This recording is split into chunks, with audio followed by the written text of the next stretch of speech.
1748 March 26 ഫ്രാൻസിൽ അമെറ്റിസ് എന്ന പ്രദേശത്ത് ബെനഡിക്ട് ഭൂജാതനായി.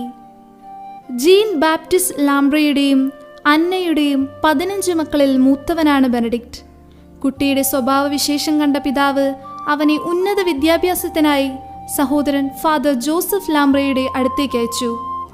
എങ്കിലും ലത്തീൻ പഠനം ശരിയായില്ല. എന്നാൽ അക്കാലത്ത് അവിടെ പടർന്നു പിടിച്ചിരുന്ന പ്ലേഗിൽ ജോസഫ് വിശിഷ്ടമായ സേവനം നടത്തി.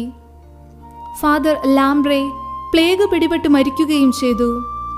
പിന്നീട് ബെനഡിക്ട് ഫാദർ വിൻസെന്റ് ലാംബ്രയുടെ കൂടെ താമസം തുടങ്ങി. അദ്ദേഹം ജോൺ വിയാനിയെ പോലെ ഒരു വിശുദ്ധ വൈദികനായിരുന്നു.